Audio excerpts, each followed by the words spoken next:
Yang berhormat Jasin, Tuan Yang di-Pertua, Kementerian Pendidikan Tinggi KPT sentiasa memberikan sokongan penuh terhadap segala usaha dan inisiatif yang dijalankan di pelbagai peringkat dalam memertabatkan bahasa Melayu, terutamanya di institusi pendidikan tinggi, dan usaha ini tidak terhad kepada penguatkuasaan Akta Bahasa Kebangsaan.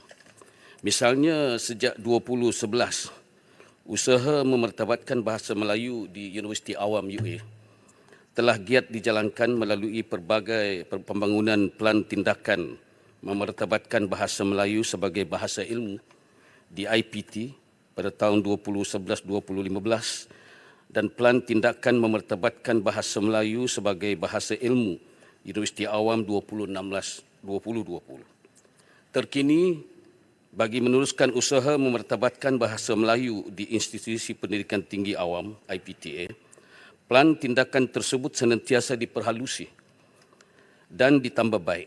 Hasil penambahbaikan tersebut, pelan tindakan memertabatkan bahasa Melayu sebagai bahasa ilmu di Institusi Pendidikan Tinggi Awam 2023-2030 telah turut dibangunkan. Di bawah pelan tindakan memertabatkan bahasa Melayu, 4 objektif utama yang digariskan adalah: pertama, membudayakan bahasa Melayu sebagai bahasa ilmu. Kedua, menghasilkan graduan yang berketerampilan dalam bahasa Melayu. Ketiga, merealisasikan bahasa Melayu sebagai wadah pembangunan negara. Dan keempat, memperkukuh peranan bahasa Melayu sebagai sumber rujukan setanding dengan bahasa asing. Selain itu, pengiktirafan terhadap ahli akademik yang memberikan sumbangan impak tinggi dalam memertabatkan bahasa Melayu turut diberikan di peringkat kementerian.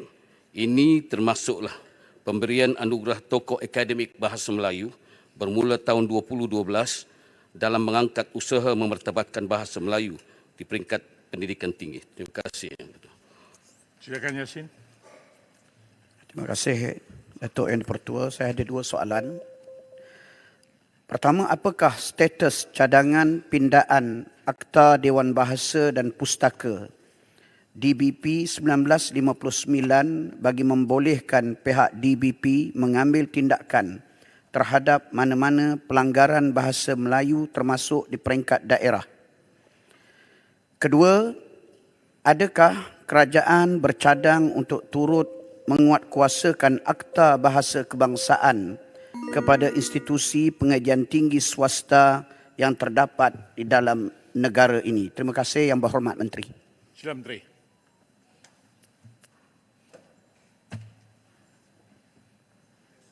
Terima kasih Yang di-Pertua. Terima kasih Yang Berhormat Jasin.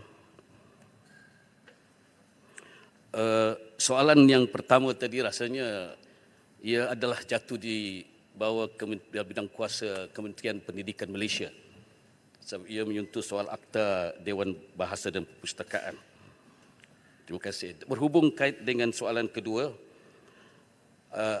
Akta Bahasa Kebangsaan di IPTS bergantung kepada IPTS tersebut.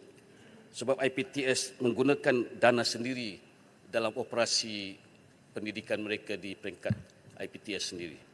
Terima kasih. Datuk Speaker. Satu lagi soalan tambahan. Satu lagi soalan Datuk tambahan. Baik. Satu lagi soalan tambahan. Saya berikan jelebu. Ya, jelebu. Terima kasih Datuk Speaker. Moga Allah panjangkan umur. Terima kasih.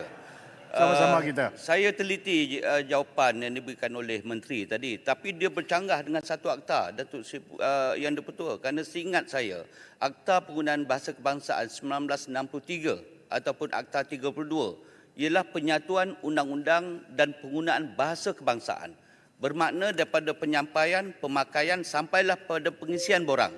Tetapi ada institusi pengajian awam swasta yang tidak menggunakan bahasa kebangsaan sebagai bahasa utama, dan juga ada GLC, syarikat-syarikat GLC yang tidak menjadikan bahasa kebangsaan sebagai bahasa utama dalam pengurusan mereka. Jadi soalan saya, ada tidak tindakan berdasarkan kepada akta ini tentang penyalahan ataupun pelanggaran penggunaan bahasa kebangsaan? Terima kasih Datuk Yang di-Pertua. Terima kasih. Silakan. Itu Pertuan ni pilih kasih. Tadi saya minta tidak bagi. Oh yo. Kena watangan Jauh kita kita, ya. cerita di luar lah, kena watangan. Lain kali pakai baju putih lah. Baju hitam tak nampak tu. Silakan Menteri. Berhubung dengan jawapan yang saya boleh bagi dengan jelubu berkenaan dengan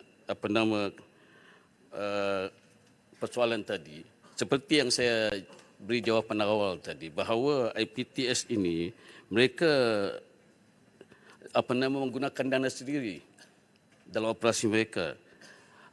Dan untuk itu mereka diberikan sedikit kelonggaran dari segi penggunaan bahasa ini. Ini kita yang telah dimaklumkan berhubung kait dengan kenapa berlaku tidak ada penekanan terhadap penggunaan bahasa kebangsaan kita.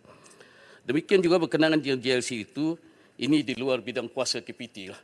Ini se-government punya tanggungjawab. Jadi kalau ada satu circle lah mungkin atau penguatkuasaan, I think is the power and the jurisdiction dengan izin kerajaan kita lah. Terima kasih.